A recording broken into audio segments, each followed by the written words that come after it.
단골 우대 이런 거 없어요? 근데 저는 먼저 거꾸로 여쭤보고 싶은 게 네. 주거래 은행에 뭐 해주세요? 왜 내가 그 은행을 주거래라고 생각하시는 걸까요? 아니 저랑 일단 네. 사귄 지가 오래됐고 그쵸. 급여도 그쪽으로 따박따박 네. 들어가고 카드 네. 대금도 거기서 빠져나가거든요. 네. 그리고 이 정도면은 단골 남이 아닌 거 아니에요?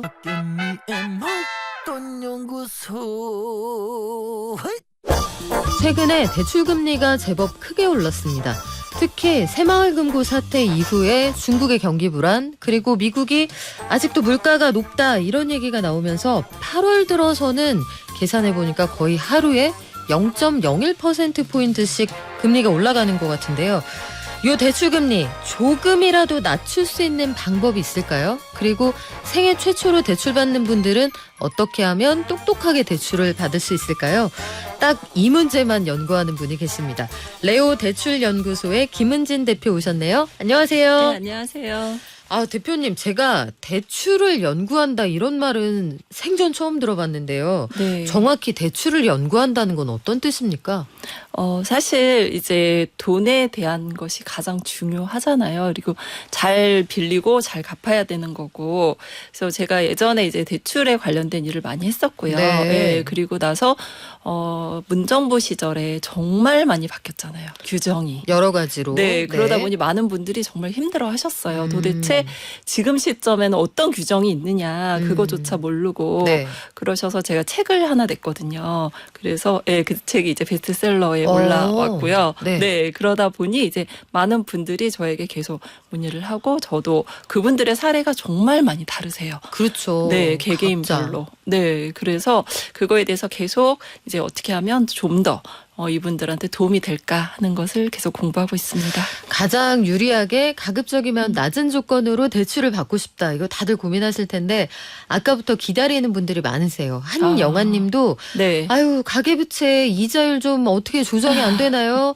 이 금리나 요구권이라는 게 있긴 한데 네. 요구에도 들어줘야 말이죠. 자 그러면 우리 네. 구체적으로 한번 들어가 볼게요. 네. 대표님께서 가끔 이 부의 축적 과정에 대출의 역할이 분명히 있다. 네. 시간을 단축시킨다 이런 말씀을 하시는데 이게 정확히 어떤 뜻입니까? 그러니까 예를 들면 저는 이제 사다리라는 생각을 많이 하거든요. 사실 지금 계층 간에 이동할 수 있는 사다리가 정말 많이 사라졌어요. 그렇지 않나요? 그렇죠. 네, 그래서 많은 분들이 그냥 나는 계속 이 상태에 머물러야 되나 보다라는 생각을 할 수 있지만 사다리, 나를 조금만 도와주는 발판이 있다라고 하면 내가 조금 더 높이 올라갈 수 있다라는 생각이 들거든요. 그래서 이제 간단하게 얘기를 하면 내가 저금을 해서 나는 언젠가 집을 사야지 하게 되면 집을 사려고 봤더니 인플레이션 때문에 집값이 올라 있고 또 따라가서 사려고 했더니 예금금리보다 당연히 비싼 집값 때문에 결국 못 사는 분들이 많거든요. 그래서 지금 일시적으로 지금 조정을 하고 있는 그런 상태에서 최근에 많은 분들이 집을 매수하는 이유 중에 하나도 언젠가는 집값이 또 오를 수도 있다라는 그런 막연한 불안감을 갖고 계시거든요. 그래서 내가 어느 정도 대출을 이용을 할 수 있다라고 하면 집을 사는 시기를 앞당길 수 있어요. 예, 그래서 저는 이제 레버리지가 여러 가지 레버리지가 있는데 그 레버리지 하나가 대출이 포함이 되고요. 네. 그다음에 시간도 레버리지라고 생각이 들어요. 시간도 레버리지다. 네, 그래서 젊은 분들이 집을 빨리 사면 그만큼 성공을 한다. 뭐 그런 느낌으로 받아들이면 될 것 같아요. 인플레이션을 방어하는 여러 가지 수단 중에 하나다. 네. 자, 근데 빚이요. 사실은 최근 들어서 문제가 되기도 하잖아요. 그럼요. 영끌족들 보면 이게 감당이 안 돼서 생활이 불가능하다. 네. 그 빚도 그러면 좋은 빚도 있고 좋지 않은 빚도 있고 그렇게 나뉘는 건가요? 저는 그렇다고 생각을 해요. 네, 일단 빚이라는 거는요. 좋은 빚 같은 경우는 나한테 도움이 돼야 돼요. 수익성을 발생을 해야지만 그래야지만 좋은 빚이라는 생각이 들거든요. 그래서 이제 간단하게 생각하면 그러면 뭐 어떤 수익을 말하느냐. 네. 그래서 어떤 분이 이제 이런 얘기 지금 그 말씀하셨잖아요. 뭐라고 하셨냐면 금리가 너무 비싸다 이런 맞아요. 얘기 많이 하시는데 이 금리에 따라서 아무래도 내가 수익이 많다. 예를 들어서 내가 대출 금리가 4%예요. 근데 나중에 그 빚을 이용을 해서 뭐 집값이 오르든 아니면 뭐 사업에 성공을 하든 해서 수익률이 뭐 4% 이상 나왔다. 그러면 저는 좋은 빚이라고 생각을 해요. 근데 반대로 금리가 2%여도 내 수익률이 마이너스야. 주식에 투자했는데 뭐 요즘 그런 분 많잖아요. 그렇죠. 마이너스 30% 수익률이야. 이거는 나쁜 빚이라는 생각이 저는 들어요. 물론 이제 사치품 사고 이건 더 말할 것도 없고 네. 어느 정도 수익이 창출되는 것이 저는 좋은 빚이라고 생각이 들고요. 그리고 금리도 그에 따라서 내가 수익을 낼 수 있는 금리인지 아닌지 판단하셔야 되는데 작년 같은 경우, 재작년 같은 경우에 특히 재작년에 많이 그랬는데 신용대출을 정말 많이 받으셨어요. 그게 금리가 비싸잖아요. 네, 그거 받아서 뭐 하셨는지 아시죠? 그쵸. 주식 투자하고 비트 많이 네, 하셨죠. 비트코인 많이 하셨거든요. 그랬다가 정말 다들 어려워지신 50% 분이 많았어요. 이상 하락해가지고 그걸 계속 빚으로 끌어안고 있는 분 상당히 많으시거든요. 그래서 빚은 잘 쓰면 나한테 굉장한 도움을 주는 사다리 역할을 할 수 있지만 이게 약간 칼하고 똑같다고 저는 생각을 해요. 칼도 잘 쓰면 얼마나 유익합니까? 그쵸. 근데 반대면 남을 상하게 할 수 있고 나를 상하게 할 수 있기 때문에 잘 공부해서 잘 쓰셔야 됩니다. 자, 그럼 우리 실전으로 한번 들어가 볼게요. 네. 만약에 내가 태어나서 처음으로 집을 사는 거예요. 그래서 신규로 대출을 받는다. 대출을 받는다는 게 정신이 좀 아득하거든요. 태어나서 내가 억이라는 단위의 돈을 빌린다. 근데 맨 처음에 빚을 낸다고 할 때, 나는 대학 때부터 주거래 은행이 있어. 나는 A은행이 주거래 은행이니까 10년 사귄 나를 모른 채 하지 않겠지. 주거래부터 가보시거든요. 이거 괜찮은 방법입니까? 뭐 가보는 건 괜찮다고 생각을 해요. 다 보기만 네, 할까요? 가서 보는 건 괜찮아요. 네. 근데 거기서 그냥 확정을 지은 거는 아니라는 생각이 드는 어. 거죠. 왜냐하면 주거래 은행이 익숙하잖아요. 단골 우대 이런 거 없어요? 근데 저는 먼저 거꾸로 여쭤보고 싶은 네. 게 주거래 은행에 뭐 해주세요? 왜 내가 그 은행을 주거래라고 생각하시는 걸까요? 아니 저랑 일단 네. 사귄 지가 오래됐고 그쵸. 급여도 그쪽으로 따박따박 네. 들어가고 카드 네. 대금도 거기서 빠져나가거든요. 네. 그리고 이 정도면은 단골 남이 아닌 거 아니에요? 그러면 이제 은행 입장에서는 뭐 큰 돈이 있는 것도 아니고 그쪽 입장은 생각을 안 해봤네요. 그렇죠. 네. 뭐 그런 분은 너무 많으세요. 대부분이신 거예요. 네. 그리고 은행은요 제일 좋아하는 고객이 신규 고객이에요. 치사해요. 네. 신규 고객을 영입을 해야 새로 다 뭔가 이렇게 새롭게 다 하고 신규 고객이 제일 좋습니다. 뭐 잡아놓은 물고기 라는 표현을 뭐 물론 이제 은행에 따라서 우대를 해드리는 분들도 있어요. 네. 그 은행의 VIP로 찍히게 되면 뭐 혜택을 주는 경우도 있지만 최근에는 이제 그런 은행 별로 없고요.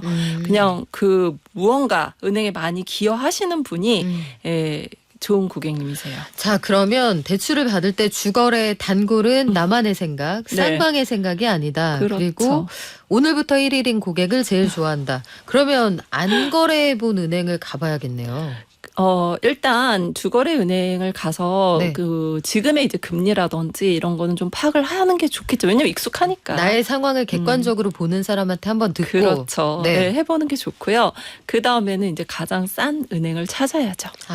그러면 네. 발품도 좀 파셔야겠고 그럼요. 최근에 금리 비교하는 플랫폼도 많으니까 네. 거기도 한번 가보시는 게 좋을 것 같아요. 그러니까 여러 루트를 통해서 네. 뭐 은행도 가보시고 옆에 은행도 가보시고 또 가장 좋은 거는 최근에 대출 받은 친구가 있으면 그 친구한테 물어보는 게 왜냐면 그 친구 이미 알아봤을 거거든요. 그쵸. 그래서 그게 가장 좋고 뭐 부동산에 물어보셔도 되고 또 뭐 전문가 있으면 전문가 또 네. 대출에서는 또 상담사분들도 있어요. 그래서 그런 분들 뭐 좀 다양하게 그러니까 저는 이제 항상 느끼는 생각이 뭐냐면 각 분야의 어떤 전문가를 알고 있는 거는 굉장히 도움을 받을 수 있거든요. 그렇죠. 네, 그래서 그런 분들 사실 이제 투자자가 아닌 이상 대출 관련된 전문가를 계속 알고 있는 분들은 뭐 쉽지 않지만 그래도 한 분 알아두시면 도움이 되실 거라서 좀 알아보는 게 제일 좋아요. 그래서 주거래 은행 알아보시고 그리고 가장 네. 싼 은행 한번 알아보시고. 자, 그러면 대출 받을 때 은행마다 혹은 뭐 상품마다 특징이 있을 것 같은데요. 그런 것들이 좀 정말로 눈에 띄게 다른 점들이 있나요? 정말 많이 달라요. 그래요? 그러니까 뭐가 다르냐면 네. 일단 이제 모든 분들이 제가 예전에 깜짝 놀란 게 하나 있었어요. 뭐냐면 좀 연세가 있은 분인데 은행마다 대출 금리가 다르대요? 라고 막 화를 내시는 거예요. 금리가 달라서 화가 나신 거예요? 화를 내시는 거예요.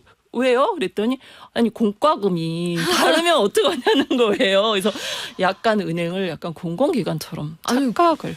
우리가 그런 말 많이 썼거든요. 금융기관 이런 네. 말 쓰고 네. 옛날에 은행 어렵다고 하면은 우리 그쵸, 건적자금이 다 17일반한 들어갔잖아요. 세금 넣었으니까 네, 네.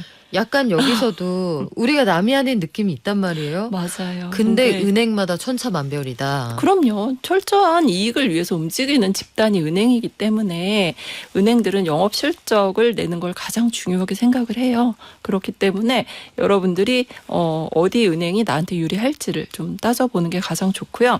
은행 입장에서는 어떻게 많이 다르냐면 일단 금리 다르고 말씀드린 네. 대로 또 한도도 다를 수 있어요. 왜? 똑같은 집에 네, 똑같은 집인데 똑같은 소득을 가진 사람에 그렇죠. 대해서 은행을 바꿨을 뿐인데 그건 왜 한도가 그래요? 다를 수도 있어요. 왜냐하면 이제 기준가를 얼마를 쓰느냐에 따라 다를 수 있거든요. 예를 들어서 뭐 빌라 같은 경우는 시세가 없잖아요. 네. A은행, B은행, C은행 감정가 다를 수 있어요. 음. 그럼 감정가가 높은 은행에서 한도가 더 많이 나오겠죠. 네, 마찬가지로 또 뭐 어떤 은행은 뭐 예를 들어서 우리가 이제 보통 KB 시세 적용하잖아요. 네. 뭐 KB 시세 일반가로 하겠다, 하한가로 하겠다. 뭐 그런 기준이 조금 다른 은행들도 많이 있어요. 그래서 내가 뭐 어떤 은행에 가면 한도가 나올지 그것도 조금 달라질 수 있어요. 일단 금리 다를 수 있고 네. 한도 다를 수 있고 또 소득 계산법도 다를 수 있어요. 아 그래요? 네, 조금씩 다 달라요. 나는 하나인데 네. 우리 집도 하나인데 보는 눈이 다르다. 네, 아 그렇기 이것도 때문에, 몰랐습니다. 예, 그런 디테일한 것까지 소비자가 알기는 좀 어려운 경우가 많기 때문에 좀 잘 아는 분의 도움을 받는 게 도움을 훨씬 시간을 절약할 수 있어요. 자 여러분 쉽게 가려고 하면 안 된다는 거 그런 생각 다시 한번 하게 되는데 네. 사실 대출 받으러 간다 그러면 선택지가 나한테 없는 경우가 많지만 그럼에도 불구하고 변동이냐 고정이냐 혼합이냐 이걸 내가 선택할 수 있는 입장이다라면 지금 같은 때는 어떻게 선택하는 게 좋습니까? 그게 참 가장 어려운 질문 중에 하나예요. 저한테도 많은 분들이 지금 시점에 고정해요, 변동해요, 혼합금리예요 라고 네. 많이 물어보시거든요. 근데 일단 고정금리하고 혼합금리는 거의 고정이라고 생각을 하시면 좀 편하실 거예요. 고정금리는 이제 장기 고정이라고 그래서 정책 상품 있죠. 정부에서 하는 네. 특례보금자리론 디딤돌 대출이 장기 고정이에요. 그래서 30년 고정, 40년 고정, 50년까지 고정이 되기 때문에 사실 은행 입장에서 이렇게 먼 미래까지 고정을 한다는 건 굉장한 리스크예요. 금리가 어떻게 바뀔지 모르기 그렇죠. 때문에. 그래서 이제 정책 자금에서 하는 게 맞고요. 그리고 은행에서는 5년까지만 고정 금리를 이용을 하는 경우가 많습니다. 그래서 그게 고정, 변동은 뭐 3, 6, 9, 12 개월로 이제 계속 변하는 거죠. 그래서 9개월은 없고 3개월, 6개월, 12개월 이런 식으로 이제 계속 금리가 변동이 되는데 저는 이제 그렇게 생각을 해요. 일단 변동금리 같은 게 기간이 좀 짧은 분들은 변동금리를 해도 어차피 그러니까 신용대출을 예를 든다고 하면 신용대출은 만기가 보통 1년이에요. 네. 1년이 다 바뀔 거면 그 뭐 고정이 무슨 의미가 있겠어요. 그래서 변동하셔도 크게 무방하지 않냐라고 얘기를 하고요. 그리고 이제 주택담보대출처럼 그쵸. 좀 금액도 크고 오래 사용하시는데 이 변동폭이 크면 굉장히 불안할 수 있거든요. 그래서 내가 앞으로 금리가 오를 것 같다. 사실 신의 영역이죠. 알 수 그쵸. 없지만 오를 것 같다. 그러면 고정금리 하시고 떨어질 것 같다. 그럼 변동금리 하시라라고 말씀을 드리고는 있지만 대부분 주택담보대출은 혼합금리인 5년 고정을 많이 이용하고 있습니다. 그래요. 그리고 주택담보대출은 내가 하고 싶은 걸로 하는 게 아니라 은행이 당신은 이것만 가능해요. 주방장 특선으로 갖다 주는 경우가 많습니다. 일단 상황은 그렇고요. 네. 일단 최초로 대출받는 분들은 그런 것들 따져보시면 좋을 것 같은데 사실은 기존에 이미 대출을 받았어요. 네. 받았는데 그 사이에 한 1, 2년 사이에 금리가 2배 이상으로 올랐거든요. 이런 분들은 좀 갈아타고 싶으실 수도 있을 것 같은데 이럴 때는 어떤 것부터 확인을 좀 하면 좋을까요? 일단 갈아타고 싶다. 주택담보대출이라고 생각을 네. 할게요. 갈아타고 싶다. 이제 저 같은 경우에 대환을 하고 싶다 하면 제일 먼저 체크를 해야 되는 게 중도 상환 수수료예요.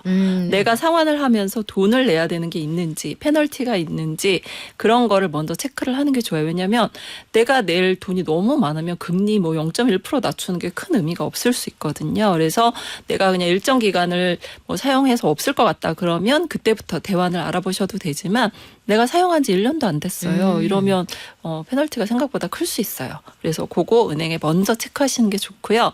그리고 갈아타려면 현재 내 상황을 먼저 파악을 하시는 게 제일 중요하겠죠. 내가 몇 퍼센트의 금리를 받고 있는지를 모르는 분들도 있어요. 그냥 빠져나가니까. 진짜요? 네. 아 설마요. 그런 분도 있어요. 정말요? 네, 저는 굉장한 고금리 오랫동안 사용하시는 분 봤어요. 그래서 아니 왜 이걸 그냥 두셨어요? 그랬더니 몰랐어요. 아니 계약할 때 알려주잖아요. 아니지. 중간에 변동이 되거나 하시는 분들도 계시거든요. 변동금리 쓰셔가지고. 여러분 은행에서 문자가 오면요. 네. 그 밑에 쭉 내려가지고 몇 프로로 받게 됩니다. 이걸 한번 확인을 해보세요. 네. 얼토당토 안 한 금리다 은행에 한번 쫓아가셔야 됩니다. 네. 그래서 그거 이제 내 상황을 파악을 하면 그 다음에는 이제 더 좋은 은행이 어디 있는지 그거를 파악을 하셔야 되는데 이게 최근에 이제 하신 분들 같은 경우에는 크게 대환하는데 문제가 없을 수도 있는데 예전에 받았던 분들 같은 경우에는 DSR이라는 그 제도에 걸려서 대환이 어려운 분들도 있어요. 예전이라 하면 DSR이라는 게 생기기 전에. 그러니까 DSR이 생겼어도 이게 점점 강화가 된 DSR이기 때문에 타이트해졌죠. 그렇죠. 네. 그래서 뭐 한 4, 5년 전에 받았던 분들 같은 경우에 DSR이 지금보다 훨씬 수월했을 때 그런 분들은 지금 DSR 적용해서 갈아타려고 했더니 안 된다. 그런 경우가 많아요. 사실 그 한도가 안 나온다. 그래서 신용대출 대환대출 많이 하고 싶어 하시거든요. 근데 그분들이 못하는 이유 중에 하나가 예전에는 신용대출이 뭐 DSR 이런 거 신경도 안 쓰고 그냥 연봉에 1배, 2배 해줬는데 최근에 이제 DSR에 딱 걸려버리니까 대환하기가 굉장히 어려운 분들 많아요. 그래서 그냥 울며 겨자 먹기로 연장밖에 못하는 그런 경우가 상당히 많거든요. 그래서 본인이 이제 갈아탈 만한 소득인지 부채인지 좀 이렇게 체크하실 게 많으세요. 이게 대환이 마음을 딱 먹는다고 딱딱 되는 게 아니군요. 그럼요. 내 조건이 뭐 괜찮으면 뭐 쉽게 갈 수도 있지만 네. 뭐 하나 걸리면 이제 안 되니까. 자, 그런데 최근에 정부가 DSR 관련해서 그 규제를 좀 바꾼다, 개편한다는 얘기가 있어요. 이건 어떻게 바뀝니까?